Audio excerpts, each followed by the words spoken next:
morning. Well, hello and welcome to the first episode of the Triumph in Devon and Cornwall.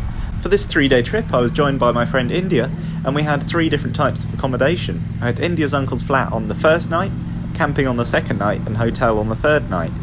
The third night was going to be camping as well, but with heavy rain setting in and the second night showing that the tent I'd lent to India was really rubbish, it was only fair we had a twin room that night, as this was more about the trip together than anything else. So thank you so much for joining, and let's get on with the video.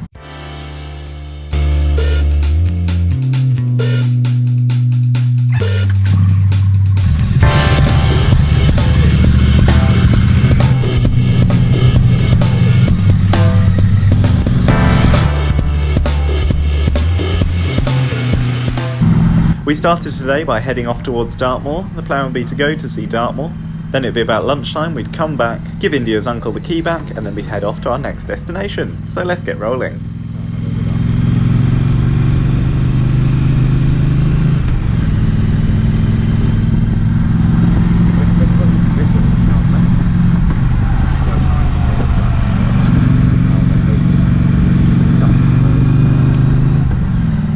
Although we took the motorway to Devon and we did take dual carriageways along these 3 days, I'm only planning on showing you the rural routes. This is because I don't think motorways and dual carriageways are very interesting, and with sprinkles of showers there wasn't a lot to see anyway.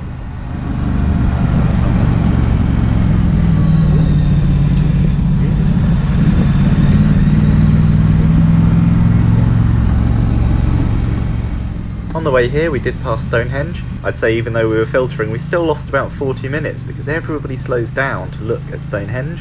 I think we were doing about 20 miles an hour. We got to the front of the queue eventually and there was seemingly nothing that was slowing people down except the fact they weren't looking forward. Everyone we passed had their head fully tilted to the right or left, looking at either Stonehenge or the burial mounds surrounding it. Certainly one of the slower routes to go there, but anyway, it was better than the motorway. If you haven't seen her in my previous videos, I'll introduce you to India very shortly.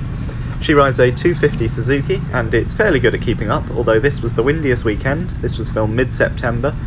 I was struggling on the 900, and I have no idea how India felt on the 250. Probably very, very windswept, as not only is her bike a 250, but it also has quite a lot of fairings as well. Put a photo of it on the screen now. She did a great job at keeping up, but it was sometimes hard for me to remember that I've got the instant power to overtake, and she needs a bit more of a run-up. Anyway, it was great to have her around, and she's certainly my favourite person to go on motorbike trips with.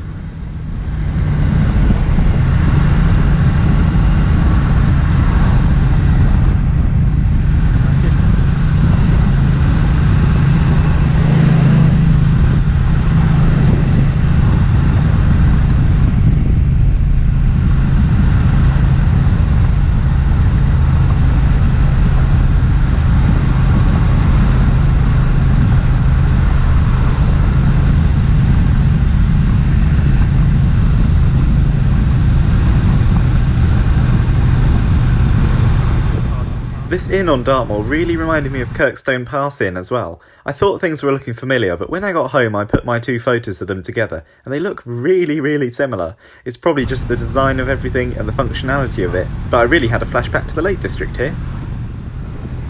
Going through Dartmoor, it was unlike anything else. I was really enjoying the scenery, and the little bits of rain didn't put me off too much. I've seen a lot of this route before from a guy called Saddlebags73. He lives in the area, and through his videos I worked out some of the roads to go on and some of the roads to avoid.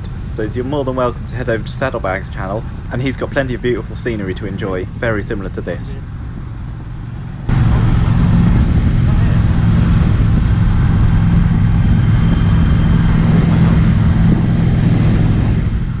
It soon dawned on me we were about to pass Dartmoor Prison.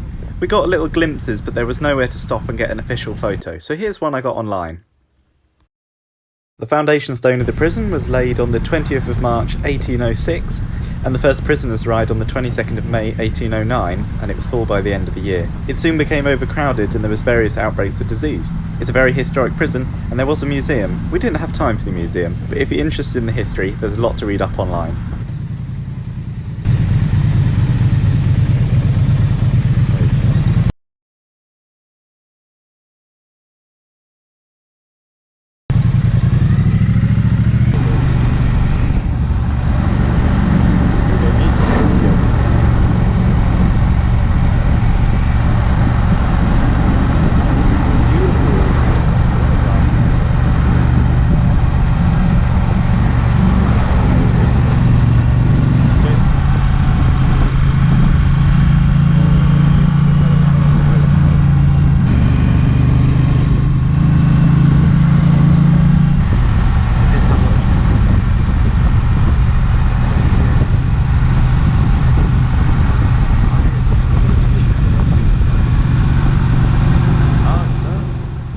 was really interesting to see a bit of history, and the museum was not only something we didn't have time for, but it was also shut.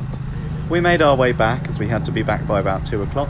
Unbelievably, this road is 40 miles an hour, but with so many wild horses at the side of the road, I could totally understand why.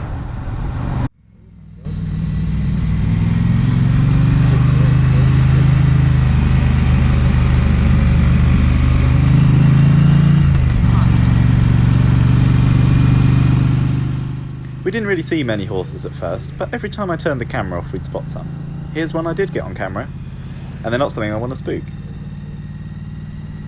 We then headed back down the little windy roads and found ourselves in a very little trail. Oh, it's another windy one. Oh, there's a car just so nice. Oh, look at this. That's so sweet. Although the sat-nav thinks this road is a thrill, I wouldn't describe it as one, but it was nice to see a bit of greenery, and it was not too difficult really. Oh, it's hot holy air. And just when I thought the roads couldn't get any smaller, they did. These were really sweet and they reminded me of my family holidays to Devon and Cornwall. As we got closer to the Totnes area, I recognised more and more things from all our family holidays. It was nice to see the area had barely changed, and it was cool to be out on the bike this time rather than in the back of the family car. I never thought I'd own a bike this nice, and I certainly never thought I'd have friends interested in bikes too.